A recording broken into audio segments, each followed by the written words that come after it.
Hello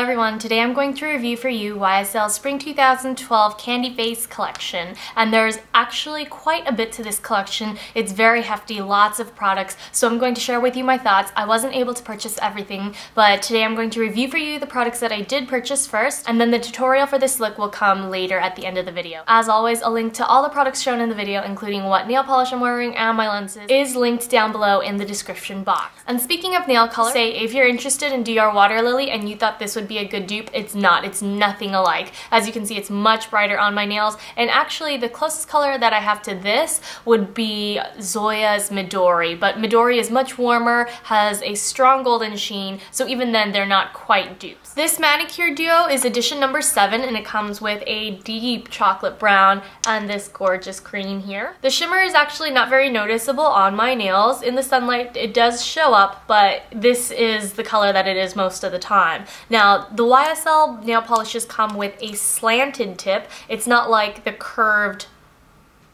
brush tip of the Dior nail polishes. It's quite angled.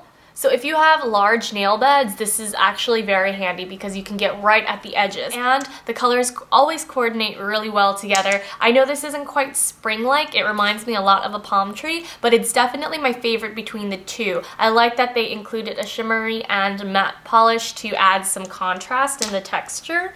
The other duo, I was wearing the pink one in my last couple videos, and this is the 8th edition. This one comes with a pink and an orange. That's very similar to June from the Chanel collection for this spring, and I haven't put this one on my nails yet, just the pink. And YSL always includes this little flap on top of their duo editions so that you could see the lighter color and the darker color contrasted in a French manicure.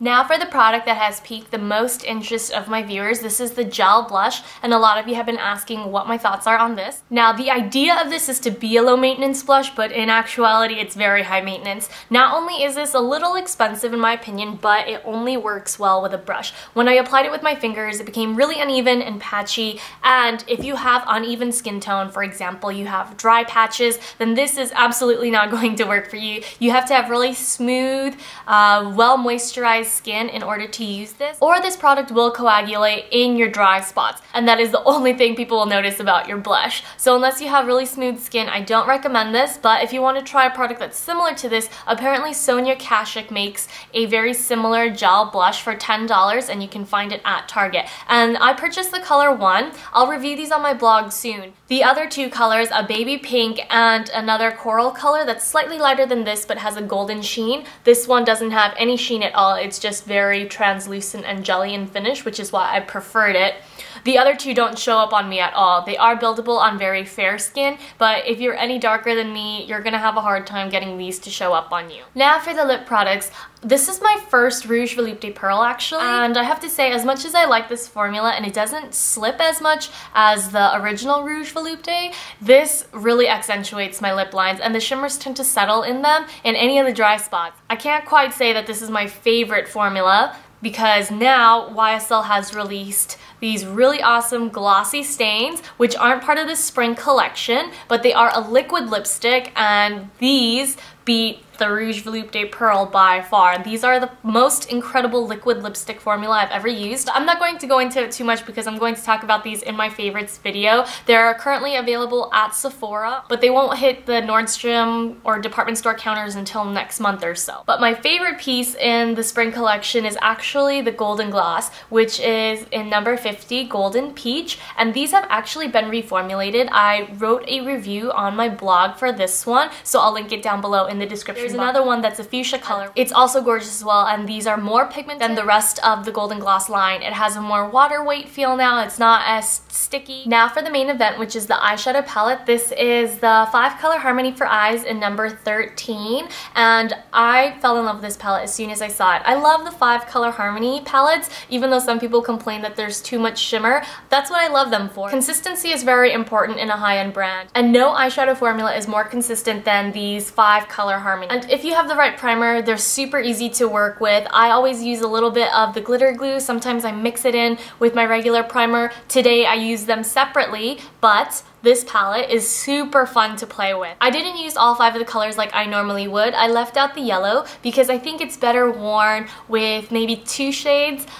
Today I used 1, 2, 3, and 4, with the lavender being the main highlight. So I just felt like the yellow would be overkill. So I wanted to keep the look as simple as possible and as true to the campaign ad. So I highly recommend this, but if you want the Candy Face palette, it does come with cuter packaging, and you can achieve this look without, of course, the yellow eyeshadow. I really love how they combine the textures from glittery to matte to transparent jelly. It's just a really great variety for people to select from. And of course, because I always do my favorite picks from each collection, I would have to say that number 1 would be the Golden Peach, 2 would be either of the eyeshadow quads depending on your preference, and 3rd, the Manicure Duo. And that completes my review. I hope you found it helpful, and I'm sorry I didn't have swatches of the other eyeshadow palette, but now let's get started with the tutorial. So in order to cut down on the time for this video, I decided to apply my foundation and my eyebrows before, but today, the reason why I already applied my liquid foundation and didn't set with powder is because I want to apply the gel blush first. It doesn't really do that well over powder. I like to squeeze it onto a finger and gently dab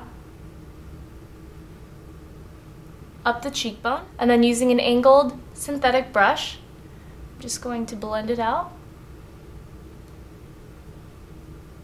So I just like to pat it up the cheekbone. I'm going to use my Dolce & Gabbana powder foundation today, and I'm just going to gently powder around the center of the face. And now we're going to get started with the eyes, first with primer. I'm going to use the NARS all over the lid and take it slightly down the lower lash line. And now I'm going to take just a touch of Too Faced's glitter glue, and I'm going to place it just along the lid.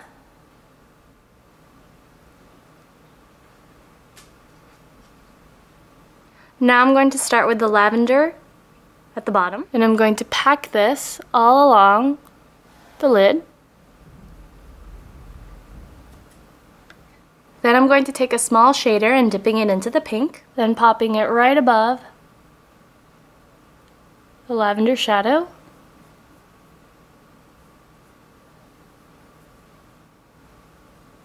I'm going to continue building up the color.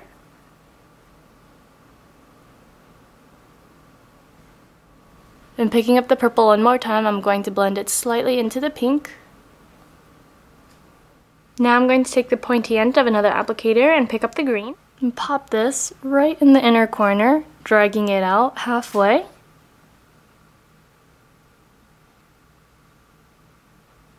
Then picking up the cotton candy blue, I'm going to trace the outer end of the lower lash line and blend it in with the green. Now I'm just going to whisk away some of the glitter bits with a brush and apply some brown cream liner. I'm going to keep the color pretty low to the lash line, nothing dramatic because we want the pastel colors to really pop.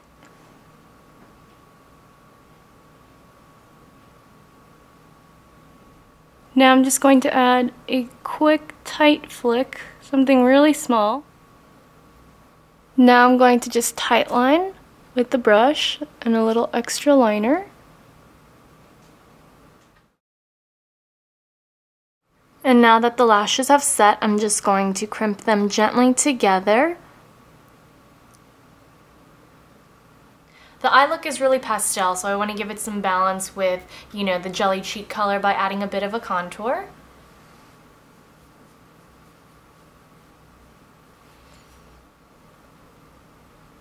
And now I'm going to top off the look with the lips.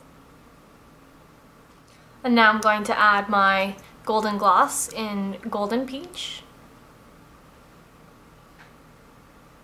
And that completes my take on YSL Spring 2012 makeup collection. I hope you guys enjoyed it, and if you have any further questions, feel free to leave them down below in the comments and I'll try to get back to you as soon as possible. See you soon.